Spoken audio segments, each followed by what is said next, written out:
all, it's Krista Watson here from Krista Quilts, and today I want to show you how to stitch two cool designs called Broken Feathers and Echo Paisley. These are very dense to stitch, but they can really raise your quilts up to the next level.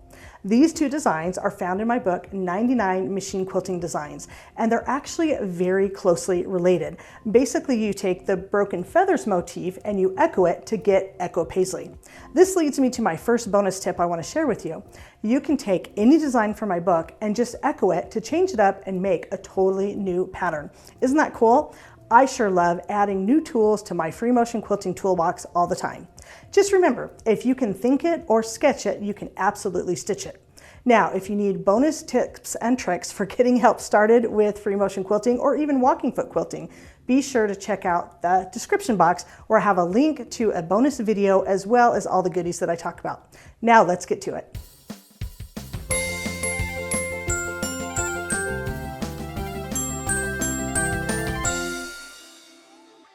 Broken Feathers is design number 62 and Echo Paisley's is design number 63 in the book. To draw out Broken Feathers, I'm basically just drawing out single feather plumes, and this is not like a regular traditional feather that has a spine, so I sometimes call these spineless feathers. Now, as you notice as I'm drawing this, it's taking a while to draw and I'm not really getting very far. However, I am trying to fill in all the spaces as much as I can while changing directions to kind of make it like an all-over design. However, I highly recommend not doing this as an edge-to-edge design because it's going to be very dense and very thready. Instead, I would just fill in small areas of the quilt. One of the reasons it's going to be so dense is because you are basically stitching or drawing on top of a previous part of the drawing to fill in all the spaces. Now, if you want to have some whimsy to this design, you can actually do a similar design that is called Paisley, and it's actually easier to do because you don't have to think about it as much. With the Paisley, you're starting with the feather plume, but you're echoing it 1, 2, or 3 times, filling in all the spaces and kind of taking up more room. Now, as I do the echoes, I might do a plume in one direction, an echo in another, and then an echo in another direction to keep the design moving around the area. You can do the single Paisley, which is the broken feather. You can do the echoed Paisley, which takes up more room, or you can do a combination of the two. But again, just like I wouldn't do this on an all-over quilt, I'm just going to stop and think about what I'm doing, and if I need to breathe and figure out where I need to fill in the space next, I will just continue. So now that you have an idea of what this looks like when I draw it out, I invite you to take a look at me stitching it and then try it for yourself.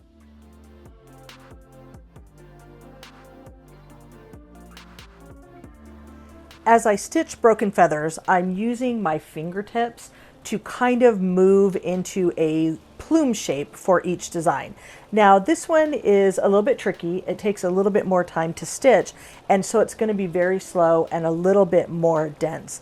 I'm using my hands as a hoop so I can just focus on a few of the feathers at a time, and I'm not trying to get overwhelmed with the density of the design. So I'm going to go a little bit slower and I'm going to think about each shape as I draw it. Now, your plume is going to look different than my plume, so I really recommend you draw it out first, like I showed you, before you actually try to stitch it out. And just remember, even if the designs don't look like a beautiful feather, as long as you are stitching out texture, that's going to look really good. You can rotate if you need to as you're doing these designs. And again, you're not going to want to do this design as an edge to edge. You're going to want to save these for just smaller areas of your quilt because they are so dense.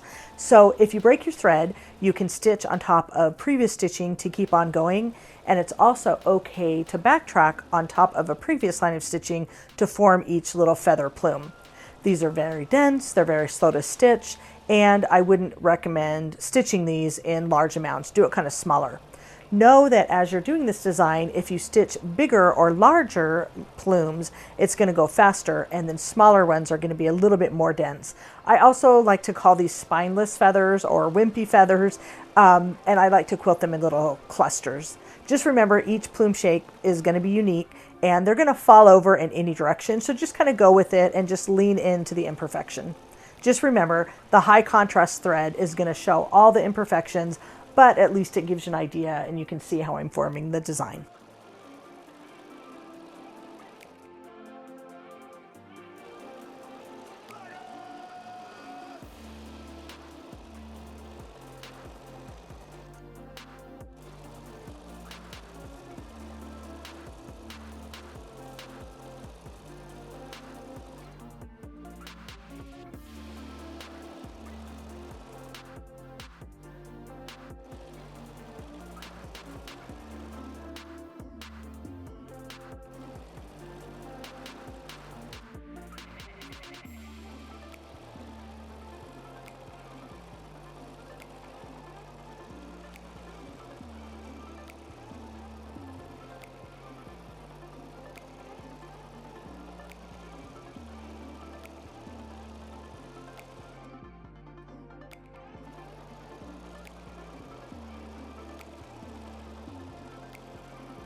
So moving on to our next design called Echo Paisley, this motif is very similar to the previous broken feathers, where you're going to start out with that plume shape, except you're now going to echo every plume. So the individual ones are called plumes or feathers or paisleys, but then the one I'm stitching now is called an Echo Paisley, which is kind of a standard design. It's actually easier to stitch out the Echo Paisley because it gives you more room to move around the design and it takes up more space. So it's a little bit faster and it's a little bit more fun and forgiving to stitch. You have room to move around the design, like I mentioned, and it also gives you a chance to stop and think about which way you want to go as you stitch out each of the echoed paisleys. So echo stitching just basically means stitching next to a previous line of stitching, and it's one of those tricks for quilting that's going to fill in a lot of space rather quickly, and it kind of gives you a little bit of that wow factor. Now this design is very dense and it is slower to stitch, so just focus on one motif at a time. Now as I stitch out each plume or each feather or each paisley, whatever you like to call it, I can either echo it 1, 2, or 3 times. A lot of times I might just stitch 1 or 2 lines, and then if I need to move around my design, I can add another line of stitching. So for more of a detailed diagram and description, be sure to take a look at my 99 Designs book, and a lot of this will make sense with the drawings and the stitching and plus the bonus tips I'm going to share at the end. So while I'm stitching this out, I want to let you know that honestly it's not my favorite design to do with contrasting thread because you're going to see every wobble and bobble and it can get a bit messy. But this one looks beautiful as a background fill, especially if you're using a blending thread, because then you don't see all the stitches, you just see that dense kind of embossed textural relief that free motion quilting is really good at.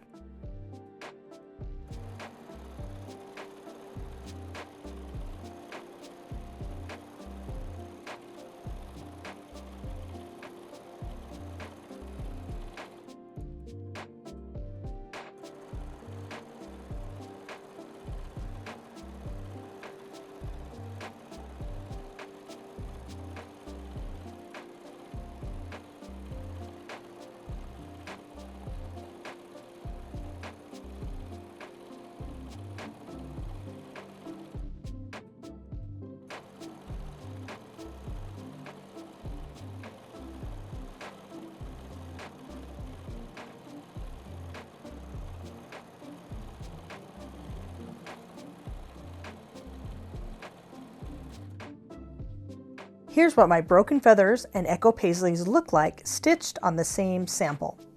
Because of how dense and textured these designs are, I wouldn't stitch them on a whole quilt, but rather I'd save them for that special area I want to highlight. Just remember, when quilting broken feathers and Echo Paisley, it's okay to go slow and take your time. After all, these are super dense designs, but they can look amazing on your quilts. A great way to practice is by creating a machine quilting sampler, which is what I did on the quilt behind me called Quatrefoil. It's one of the patterns included in the book that I wrote with Angela Walters called The Ultimate Guide to Machine Quilting. I quilted a different design in every single block. It was a lot of work, but it was really a lot of fun. Take a look at some of the details of these broken feathers and Echo Paisleys to see how it changes up the look and texture of the quilt, and look how it looks a little different depending on whether or not you can really see the stitching on contrasting fabric or when it blends in with a matching thread. Quilting this design is really fun to do, but I'm telling you, it can take your quilts to the next level. So now it's your turn to try and let me know how it goes. I'll see you in the next one.